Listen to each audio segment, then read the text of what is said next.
Welcome back, everybody. Today, what we're going to do is talk about one of my favorite topics, which is congestion control. Congestion control is a piece of the transport layer protocol, TCP, which is going to give us fair use of the internet and basically make the internet a wonderful place to actually exist. And we'll talk about that.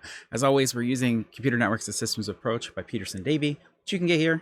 Go check them out. Pretty cool. We're in chapter 6. We're going to talk about 6.1 and 6.2 a bit. And 6.3, 6.1, 6.2, and 6.3 a little bit.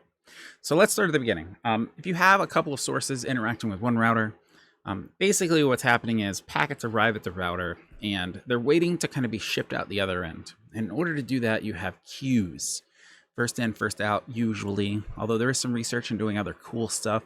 It doesn't affect our transport layer protocol. What matters here is that when packets arrive, they kind of wait in this queue in order to be transmitted again. And an arriving packet that shows up and sees a full queue will get dropped. And that's how we see congestion in the network. If this packet shows up and is dropped, then this router is too busy to keep up with its queue. The network is congested. And when that happens, for the good of the internet, we want everybody to slow down that's using that router. And so this is the protocol we're going to talk about. This is the cool thing, right? So lots of people might be communicating to lots of different destinations, but there might be a bottleneck, a router that's seeing more than its fair share of usage, or it's just situated such that it needs to deal with more usage. And so in that situation, we want all of these sources to communicate fairly. If we don't have any form of congestion control, then whoever shows up to these routers first will generally have their packets filling the network more often. They're going to get responses back from destinations. But more likely what's going to happen is most people are going to feel like they don't actually get to use the internet consistently. Most of their connections time out. It'd just be a broken place to try to use. So we need this congestion control so that all three of these sources fairly use, say, this router. So when this router starts dropping packets, every one of these sources using a TCP protocol will then slow down. And the way that TCP does that is with a method called congestion avoidance. The first part of congestion avoidance is we don't just start transmitting maximum speed along our pipeline. Instead, what we do is we transmit a packet, we wait for an acknowledgement, and then we transmit 2 packets. And we slowly, additively increase the number of packets that we're transmitting until we see loss. And so in this way, I keep adding 1 packet every kind of time I get a full round of acknowledgements, such that I'm additively, linearly increasing how much information I have in this pipeline at one time. And eventually, I'll get up to whatever the congestion level of the internet is, of the routers that I'm using. I'll lose a packet. And when that happens, what I'm going to do is cut my congestion window in half, and I'm basically going to slow my rate down by a half. And that might seem excessive, but if you and someone else are transmitting at full capacity, then you want to cut that capacity to half so that you can both share this bandwidth of the internet. Then you'll both climb back up for a while until you see loss, and then you'll cut it in half again. And that way you'll share that resource. So this is called additive increase, multiplicative decrease. This is a form of congestion avoidance. Basically, you can see this linear increase in our congestion window. This is like how many kilobytes are in our pipe at one time. And then when we see loss, we just cut it in half. And then we do that again, cut it in half. And so what you see with this sort of algorithm is this seesaw pattern. What's a little more important is how much time you're not actually sending information in such an environment. And we're going to come to that. All right, so let's talk about something called slow start. This 1 packet extra at a time is a little bit slow when you have a very giant pipe, like we often do these days, sitting on a gigabit per second, even at home. Adding 1 packet at a time will take you a long time to fill that pipe. And so what we actually use is a method called slow start more often, in which we actually double the number of packets each time. So if you look carefully at the images from last time and this time, it was 1, 2, and 3 last time. Now it's 1 packet, 2 packets, 4 packets, 8 packets instead of 1, 2, 3, 4. So we're doubling how much information is dumped into the network each time. And then when we see loss, we'll still cut the rate down in half. All right, so this is a really cool graph that shows an actual TCP connection. What you see at first is kind of this slow start. Let's talk about what all these pieces are. So these dashed lines are packets that are being transmitted. Full lines are packets that eventually time out and have to be retransmitted. So you can see there's a period of time where we're sending stuff and then nothing. We're sending stuff, nothing, sending stuff, nothing. what happens here is that this packet times out, but we still had more packets in our window size. Remember, it's a sliding window protocol. So we sent all of this, and then this one never gets acknowledged. So at this dot, there's a timeout event. And when that timeout event occurs, we're gonna have to retransmit this packet. And so that packet right here, this line, is retransmitted at this dot. When that happens, you can see that I kind of start my congestion window search over.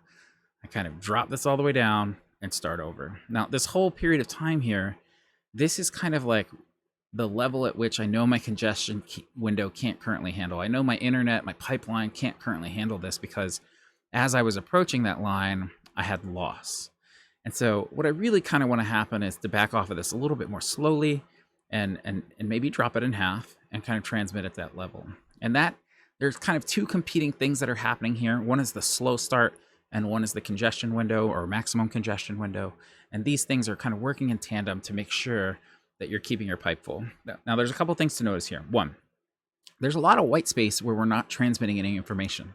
That means there's no data coming from us to the other side. This is unused pipe. This is completely unused. Like this is garbage area right here. And so there are some things to fix this. One of the things to fix it is called something called fast retransmit. When this packet is lost, you know what? Let's go back here. When this packet is lost here, this one, let's say, it gets retransmitted after a timeout, which is a long period of time. So what we'd like to do is detect this timeout a little earlier. And we can detect that when we look at the acknowledgements from the other side. So when packet 1 sent, we acknowledge that we see packet 1. Again, the TCP protocol is actually acknowledging bytes, not packet numbers, but the packet numbers make it a little easier to see here, so we're going to use those. When we see packet 2, we acknowledge it. When we see packet 4, we can't acknowledge packet number 3, so we can't say ACK4 here because we're not acknowledging a single packet with these messages. We're acknowledging what is the next byte that I expect to see from you? What are all the bytes that I've seen that are contiguous so far? So when I ACK2 here, what I'm actually saying is I got a packet. I was expecting something. And I'm still expecting 3. And then when this packet 5 shows up, I say, hey, I got something, but I'm still expecting packet 3. And when 6 shows up, I say I got something, but I'm still expecting packet 3. And the issue with this is that these 3 duplicate retransmits, these 4 acknowledgements of packet 2 are a sign that packet 3 was lost, right? I acknowledged 2 4 times. There's 3 duplicate retransmits. And so when I get this duplicate acknowledgement 3 times, then what I'll do is I'll transmit the next packet in the sequence, not waiting for a timeout. Like I'm shortcutting the timeout. This is called a fast retransmit. So this packet then is retransmitted early. And when I get that, look, I can acknowledge all 6 of these because I have all of them. I got 1, 2, I missed 3, 4, 5, and 6.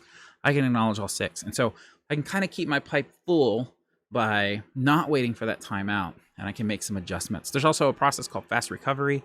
And putting those things together, what is important to notice from this graph is that there's a lot less white up here. There's a lot more dashed lines where these packets are just being transmitted.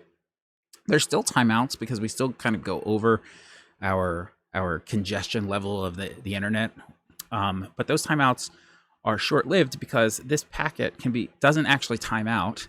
It gets retransmitted when I get those 3 duplicate acknowledgements. And so when the sliding window is up, I get that retransmit going on. It still forces me to kind of restart my pipe here, my congestion window, but there's only a small period of time where I'm not sending something compared to what it looked like before. So this is fast retransmit and fast recovery. There's a lot of research into this stuff. Some are really cool, including cubic measures where you try to grow quickly to your congestion window. And then when you're pushing for a maximum congestion, you try to do that quickly as well. And that's the whole point of a lot of these things, is to try to get to that maximum level quickly, but then stay really close to it. There is a lot of work going on in the transport level layer where they're trying to keep these things as close to the top as you can. And if you've ever watched your connection while you're downloading something, you'll see kind of these bump up and downs, these sawtooth patterns because of this. Okay, all right, that's all I got for today. I hope you all enjoy some of this stuff as much as I do. It's pretty amazing. As always, take care of each other, and in order to do that, you have to take care of yourself. See y'all next time. Bye.